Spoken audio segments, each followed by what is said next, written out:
Hey guys, welcome back to another episode of Unpacking Our Scripted Lives. For those of you guys who are new to this channel, welcome. Please don't forget to subscribe and click on the notification bell so that you'll be notified every time that I upload something. And for those of you guys who've been with me through the last 8 episodes that I uploaded, thank you for coming back. And I'm so proud of myself because I didn't think that I was going to be this consistent with my channel, especially with the whole thing of the slow growth. Like, I didn't know that YouTube can be this stressful, to be honest. I thought it was just going to be a walk in the park, and then you start recording the first video, and then boom, you're there to 100K subscribers, blah, blah, blah. Everything is just going on very well, but it's a long shot. But anyways, I'm just super proud of myself for just taking this journey, and I'm still gonna go on and do it. It might take me a long time to get to where I want to be, but I'm just gonna be able to. I just hope that I can be able to trust the process and still be able to do it. Anyways, before we start talking about the order of today's business, I just wanted to give you a little bit. I just wanted to say this. Like, lately, I've been feeling demotivated, or should I say I haven't been motivated enough to do things that I have to do or things that I'm supposed to do. I've just been leaving, I guess. I've just been leaving my life. And I know that I've got things that I need to do. I've got my dissertation that I need to do. I've got my publication that I need to do. I also have my Chinese exam that I need to study for. But then all of those things, in as much as they're very, very important, I need to do them. I'm not motivated enough to wake up and do them. So like, if there's someone who's also suffering and going through the same thing, please let me know. And for those of you guys who might actually be handling their things together, please let me know, like, the times where you don't feel motivated enough. Like, what do you do? How do you keep yourself in track and keeping yourself focused on the goals that you need to achieve? So today we're going to be talking about discipline, like disciplining someone. Please do let me know, like, how did you grow up? Like, what kind of discipline did you get when you were growing up? Because I'm pretty sure these things do differ from country to country. For example, in my country, the scripted version of how we were disciplined on of or how or what was the best way to discipline your child was whooping them. Yeah, you had me right. Whooping them. This is the only thing that I'm just gonna talk about. Whooping. Because that's how it was, or that's how it is. I don't know, now that I haven't been home in like 6 years, I don't know if that's the same thing that's still going on. But as far as grown as I am, that's how I got disciplined. If you do something wrong, that was the only way to discipline your child. If you lie, you get whooped. You're home late, you get whooped. You have a boyfriend when it's not time, you get whooped.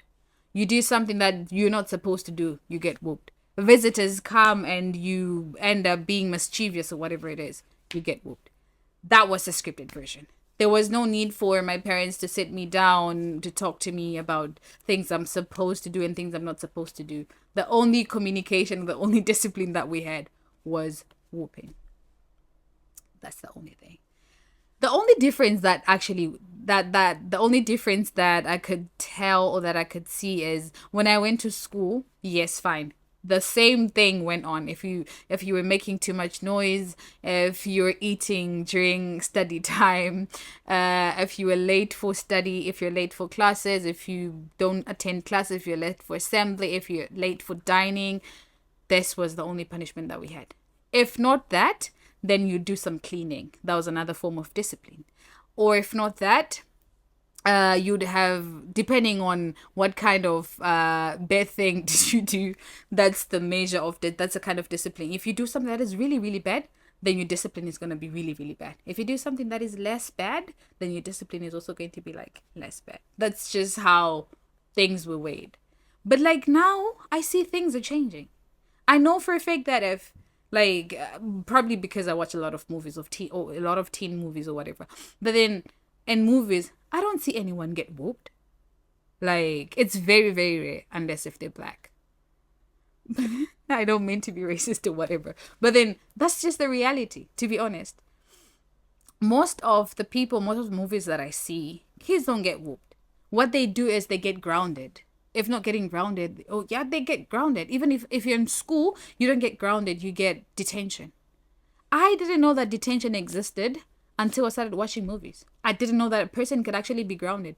I didn't know that you could also discipline your child by taking away their phone or by doing something else that's not whooping them. I didn't know. Mom and dad, I love you a lot. But then I just have to say this. I just have to say this. There is always a way to talk to us without having to use a stick or a belt or like anything that's close to your parent. That's what they use. If it's a remote, then I'll use a remote. If it's a belt, I'll remove the belt. Like whatever it is, that if it's a sleeper, then I'll use that sleeper to discipline you. That's just the way of like discipline that we grew up around. But then things are changing and all that stuff, and well, it's good that they're changing, you know. And in high school, if you were in a love affair or if you were caught like skipping school or like going out of school without permission and all that stuff, the bigger your issue is, the bigger your detention. I mean, the bigger your discipline is.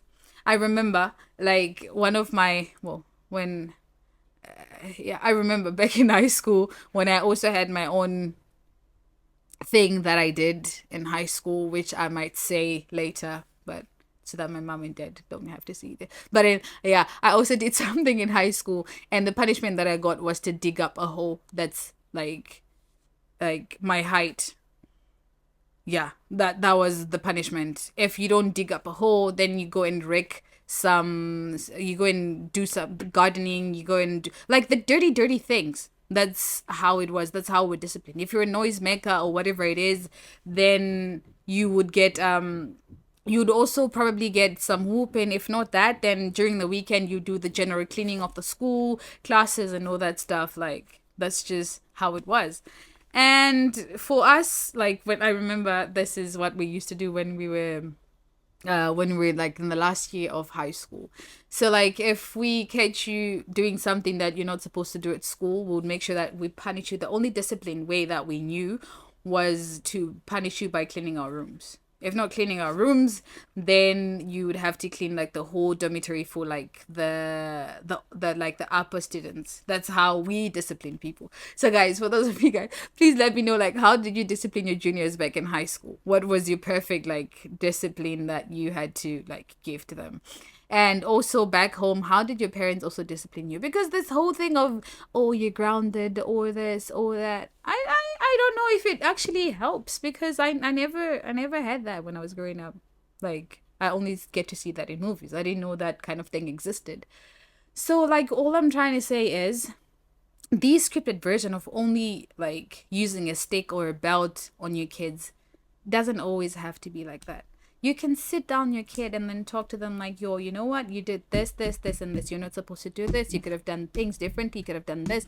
You can at least try to talk to them, you know, before using a belt or whatever that is close to you, you know. I don't know. Probably the whole grounding thing works. I have no idea how it works, except for when I see it in movies. And I don't know if it actually works like in real life, or it's just something that we see in movies and then we probably think that that's how like parents actually treat their kids. But I don't know. And in high school now, the last time I heard, the whole idea of beating up kids and all that stuff was banned. So which is kind of a good thing, because some of the things that would really, really beat you up, which was really bad, you know, it was really bad. You'd get bruises and all that stuff, and it wasn't good. So yeah, that's just what I wanted to share with you guys, like discipline. Let me know how you discipline your kids or how you were disciplined. For me, when I have my kid, I hope that sometimes when I think about it, I'm like, yeah, I'm gonna whoop that kid. But when I also think about it, I'm like, nah, I don't want to do the same thing. I don't want to do that to my kid or whatever. Not that it's bad. Probably it was good because it made us to become a different person or whatever it is. But then, yeah, that's just how it is. So guys, do let me know in the comments like what you think, what do you think is the best way to discipline your child, and what are some of the disciplinary things that you got when you're growing up that actually made you to become the best version of yourself. So with that being said, we've reached the end of this episode. Thank you so much for watching, and I hope that you have a wonderful week. Take care of yourselves. Mwah.